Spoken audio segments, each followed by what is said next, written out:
Welcome to Unbroken the podcast. I'm Savannah Levins. I started this podcast because in my life experience and working as a news reporter, I found everyone's been knocked down or blindsided or had their world seemingly turned upside down at some point. And for many people, it's cathartic to talk about their experiences out loud. And likewise, it can be therapeutic to hear other people's stories and know that there is light at the end of all darkness. If you have a story you'd like to share on the podcast, I'd love to hear from you. Just email unbrokenthepodcast@gmail.com. And please rate, review, and subscribe. On today's episode, we have Peggy, who lost her husband of nearly 50 years to cancer. And while she was trying to build a special legacy for him, her world was rocked again with her own diagnosis. Here's Peggy. Today on the podcast, we have Peggy. Peggy, thank you so much for being here with us today. You're welcome. Thank you for inviting me. Oh, my pleasure. So today we're talking about your story, which begins with your husband, and he's a big part of your story. Can we start from the beginning and talk about how you two met and a little bit about your relationship? Okay, by the way, a little bit of background. Peggy, how old are you? 83. And you were married for how many years? We were married 47 years when my husband died. This July it would be 58. So when I ask you... I'm sorry, 59. Wow. So when I ask you to go back to the beginning of the relationship, it's been a while. It's been a while. Yes. But tell me about your relationship with your husband. We met, I hate to say we met on a bar stool, but it was in a Knights of Columbus, which is a Catholic organization. We just hit it off right away. We were engaged within a month. And he was diagnosed with pancreatic cancer. When was that? That was 2007. Tell me about that diagnosis and how you guys received that news. He had a coworker who had died of it 20 years before. And I was certain that there had been some improvement in the treatment of pancreatic cancer in those 20 years. When he was diagnosed, he looked at me and said, "I'm dead." And I said to him, "Oh, Larry, that's been 20 years. Something has to have improved." Well, I found out it had not been no improvement in over 30 years. And it just angered me. It just made me so angry, and I knew I had to do something. Well, my husband had a rather large collection of old Lionel trains, so many so that I had enough to open a toy train museum, which I did. It actually took me 3 years to organize the trains enough so I knew what I had and what I could do with it. And I was fortunate enough to be able to find a building that had gone into foreclosure. It's in Lake Lure, right near the downtown, right next to the post office. And I opened it in 2011, and it's been going ever since. How was that process in setting up that train museum for you? Was it a labor of love? It was very difficult because I knew nothing about trains. I knew they ran on tracks, and that was about it. But fortunately for me, some guys from several different train clubs, one in particular in Hendersonville, right at the train station there, they have a club there, and some other different ones, and they came and helped me set it up. If it had not been for those guys, I wouldn't be up and running today. Can we talk about pancreatic cancer for those who don't know much about it or aren't familiar? It's one of those really tough cancers because a lot of times symptoms don't present until very late stage. Was that the case? That is definitely the case. My husband would just rub his stomach and say, "I don't know, I just don't feel right." And the doctor would give him an antacid, and he'd go back in another week or two and give him another antacid, and that went on for 3 months. By that time, it had metastasized to the liver, and there was nothing they could do. He was dead in 3 months. Wow. Dealing with that, did you put a lot of energy into this train museum? Is that kind of how you... Exactly. It gave me a purpose. I had to get up every morning and go to the train museum to work on getting it all cleaned up and set up and ready to go. And then when it now still gives me a purpose for getting up in the morning. What kind of folks do you have come by the museum? You name it, I have it. I've got old men who come in and say, "Oh, I used to have this train," or "Oh, I used to have that train, but my mother gave it away when I went in the Army," or "My mother gave it away when I went to college." To little kids who are just so darling. They come in jumping up and down when they see the trains running. And the fact that they're able to push buttons and make some of the accessories work, they just have a wonderful time. I want to tell you one story because this is one of my top stories for kids. This boy, he must have been about 11 or 12, came in with an iPad in his face. And I said to him, I was a Bronx high school teacher. I can give really nasty looks. And I looked at him and said, "What is that?"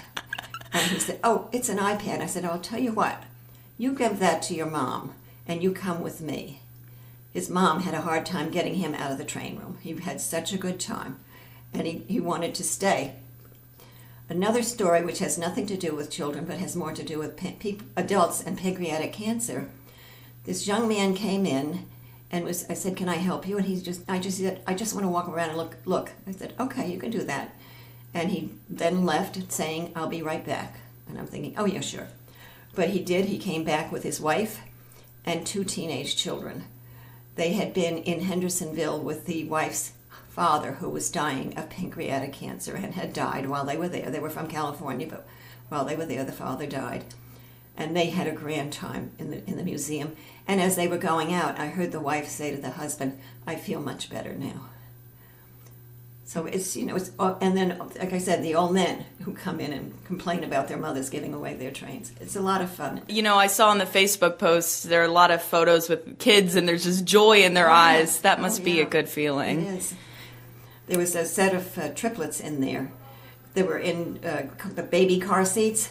The next year they came in, and they were running around. They were toddlers at that point, and they were having a ball because they were allowed to push the buttons and make the accessories work, and they were only maybe 18 months old at that point.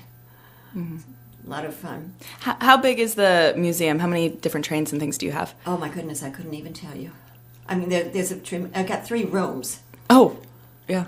3 rooms of trains. One is a little kiddie's playroom, and that's just toys. And then there's a rather larger, rather extensive layout with 3 active running trains, which doesn't sound like much, but it is. So it runs on donations, or how are you collecting money for pancreatic cancer? There's a $5 charge for anybody over the age of 3, and 100% of what I take in goes to Pancreatic Cancer Action Network, which is the network, the organization that I work through. And I pay my own utilities. That's my donation. I own the building, I pay my own utilities, and then anything else that comes. I sell toys, I sell trains, I sell clothing, all train related, and 100% of that goes to Pancreatic Cancer Action Network. Do you know how much money you've raised to date? I know it's over $25,000, wow. But I don't know exactly yet. I haven't figured out because I'm about to do my income tax for them. Wow. For that. Wow. I had to get my own done first. And while you're doing all this, you kind of had a second blow come in the form of your own diagnosis. Tell me what happened there. In 2013, I was diagnosed with breast cancer.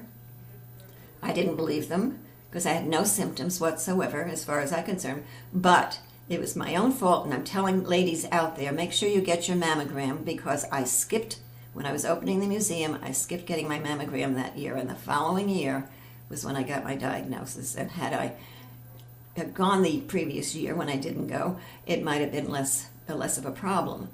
But I'll tell you, that chemo was no fun. How long did you have to go through that? About 6 months. And right now I'm 6 years cancer-free. Wow, congratulations. That's great. I've got more. I think may have told you this, that the following year I was in Washington, D.C. with Pancreatic Cancer Action Network group, lobbying for pancreatic cancer, and fell and broke my left foot and my right ankle. And the following year I had knee replacement surgery. So I've had a few things happen during the years, but there's a group of my friends in Lake Lure who just have been wonderful, volunteering to help me. I was going to ask, who's your support system through all this? There is, like I said, there's a wonderful group I've got a terrific group of friends. I'm not going to name names, but I've got a terrific group of friends. And then there's now some trained men from some of the train clubs who like to come and volunteer. Mm-hmm. How can people find the Train Museum? You can go on Facebook to the Right Track Toy Train Museum. TripAdvisor has me listed. I think I'm listed as the 3rd best thing to do in Lake Lure. I'm not that, I'm semi-literate on the computer, so I couldn't tell you where else because I don't follow all of that. Do you feel like this is a legacy in a large part for your husband that you feel committed to? Absolutely, yes. Does it make you proud to be able to do this for him? And I don't know if proud is the right word. Maybe it is. I don't want to feel, have appeared that I'm touting my own horn, because I don't care about my own horn. I care about the people who are dying of pancreatic cancer, and nothing seems to be, not that nothing seems to be done. I know they're trying, but it's a long, arduous deal to do this, and there's not much publicity, number one. Now with Alex Trebek, possibly there'll be more. What's his name? Patrick Swayze was another well-known. I have a wall in the museum. Did you see that wall on the Facebook page? There's a wall in the museum covered with people who have died of pancreatic cancer. And if you look at that wall, you will know probably half of them, if not more. Jack Benny, Michael Landon, Pernell Roberts. I could list a whole bunch of people. Yeah. But nobody knows it. Right. I did this story for NBC Charlotte after Alex Trebek announced his diagnosis. I talked to a couple local people who had dealt with this personally in their families, and I can't tell you, even after the story aired, how many people reached out and said that they have dealt with or are currently dealing with pancreatic cancer in some form in their family with loved ones. They've had someone die from this. Is there any advice you can offer to people who are going through something like this, or their loved one is going through something like this? Yes. There's an organization, the one that I mentioned before, that I work through. It's Pancreatic Cancer Action Network. It's pancan.org. They have every kind of thing that you could possibly need for help. Every kind. They can give you, if you need a, what is that called? Clinical trial. If you need some financial help, they may be able to do that. But they can gear you with wherever you need to go. They can help you with that, and they're wonderful. And there is an affiliate right here in Charlotte with that organization. And as a matter of fact, they're having a meeting next. Is it Sunday? I think. Yeah, and I think they have a run coming up as well, so I can link that information. Yeah. And you went through cancer yourself, chemotherapy. Did. Any advice you can give from your own personal experience? Just pray. Is that what got you through? I think so. Yeah. And I have a daughter who's was, of course, much younger than I, naturally, but her case was worse than mine, and she's still having difficulty. I do have a plan, and my plan is to keep this museum open as long as I'm physically able to do it.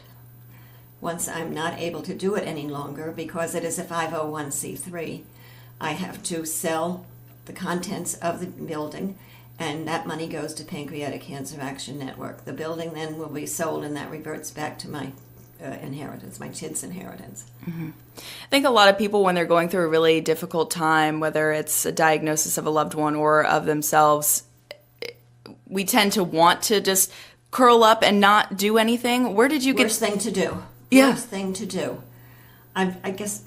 I was going to say I've always been that way, but I haven't. As a young child, I was definitely not. But as I got older and older, I thought, what the heck? I've got to do this. Somebody's got to do this.